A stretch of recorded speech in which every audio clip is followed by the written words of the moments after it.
خوبصورت سلطنت کے کنارے پھولوں اور آبشاروں سے گھری ایک چھوٹی سی وادی میں ایک ننھا سا گھر تھا۔ اس گھر میں 3 بہنیں رہتی تھیں۔ بڑی بہن عائشہ، دوسری بہن آمنہ اور سب سے چھوٹی بہن فاطمہ تھی۔ لیکن ان کی زندگی میں ایک بہت بڑا دکھ تھا۔ کچھ ہی سال پہلے ان کے والدین ایک حادثے میں چل بسے۔ اس دن کے بعد ان کے گھر کی ہر خوشی جیسے ختم ہو گئی۔ عائشہ صرف 20 سال کی تھی، لیکن حالات نے وقت سے پہلے ہی اسے بڑا بنا دیا تھا۔ وہ ہر صبح سورج نکلنے سے پہلے ہی اٹھ جاتی، اپنی بہنوں کے لیے دعا کرتی، پھر ان دونوں کے لیے ناشتہ بناتی، پھر شہر جا کر لوگوں کے گھروں کا کام کرتی۔ دوسری بہن آمنہ سلائی کا کام جانتی تھی، اس لیے دن بھر کپڑے سیتی تاکہ گھر کا خرچہ چل سکے۔ چھوٹی بہن فاطمہ جنگل سے پھول جمع کرتی اور بازار میں جا کر بیچتی تھی۔ وہ ہمیشہ مسکراتی رہتی تھی۔ جبکہ کوئی دن ایسے بھی ہوتے تھے کہ تینوں بہنیں صرف ایک وقت کا کھانا کھاتی تھی۔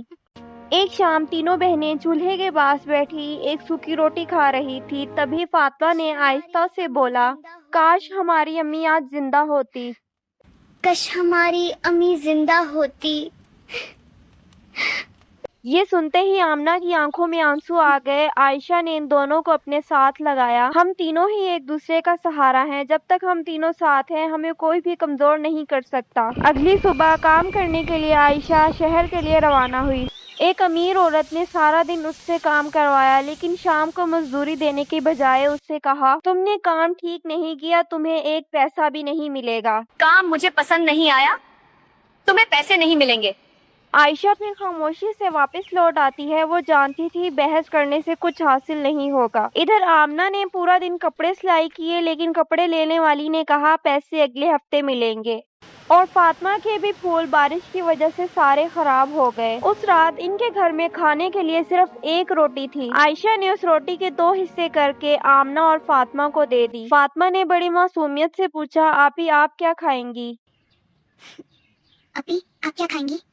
مگر عائشہ نے مسکرا کر جواب دیا، مجھے بھوک نہیں ہے، جبکہ عائشہ نے بھی صبح سے کچھ نہیں کھایا تھا۔ جب آمنہ اور فاطمہ سو گئی، عائشہ خاموشی سے باہر نکلی اور آسمان کی طرف دیکھتے آنسو بہاتے دعا کرنے لگی، یا اللہ میری بہنوں کی زندگی آسان کر دے، اگر آزمائش دینی ہے تو مجھے دے دے، انہیں نہ دے۔ اسی لمحے دور درخت کے نیچے کھڑی ایک بوڑھی عورت اسے دیکھ رہی تھی۔ اس عورت کے چہرے پر ایک عجیب سی مسکراہٹ تھی۔ اگلی صبح پورے شہر میں ڈھول بجنے لگے، سنو سنو ملکہ اپنی سالگرہ کی خوشی میں غریبوں کو کپڑے، کھانا اور سونے کے سکے دے گی۔ یہ سنتے ہی پورا شہر اور تینوں بہنیں بہت خوش ہو گئی۔ تینوں بہنیں یہ سوچ کر محل کی طرف روانہ ہوئی کہ اللہ نے کوئی ان کے لیے آسانی بھیجی ہے۔ راستے میں انہیں وہی بوڑھی عورت ملی جو کہ بہت کمزور اور کھانے کی وجہ سے شدید کانپ رہی تھی۔ اس عورت نے کہا، بیٹیوں 2 دن سے کچھ نہیں کھایا، کیا کچھ کھانے کو مل سکتا ہے؟ ان کے پاس صرف 3 روٹیاں تھیں جو انہوں نے محل پہنچ کر کھانے کے لیے رکھی تھی۔ پھر عائشہ نے بغیر کچھ سوچے اپنی روٹی بوڑھی عورت کو دے دی۔ آمنہ نے بھی اپنی روٹی دے دی۔ پھر فاطمہ نے مسکرا کر کہا، دادی اماں یہ میری روٹی بھی لے لیں۔ پھر اس عورت نے دھیمی آواز میں کہا، دنیا تمہیں غریب سمجھتی ہے، لیکن تم اس سلطنت کی سب سے امیر لڑکیاں ہو، ایک دن تم تینوں کی قسمت ضرور بدل جائے گی۔ یہ کہتے ہی وہ بوڑھی عورت اچانک غائب ہو گئی اور تینوں بہنیں حیرت سے دیکھتی رہیں، لیکن ان لوگوں نے زیادہ غور نہیں کیا اور محل کی طرف چل دی۔ جب وہ تینوں محل میں پہنچی تو وہاں سینکڑوں لوگ موجود تھے۔ محل کی خوبصورتی دیکھ کر حیرت سے فاطمہ کی آنکھیں کھلی کی کھلی رہ گئی۔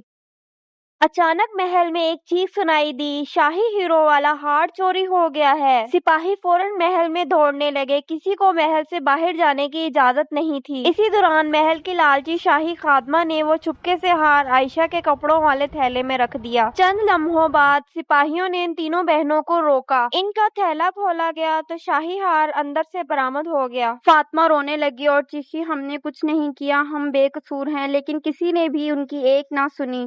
ہم نے کچھ نہیں کیا، ہم بے قصور ہیں۔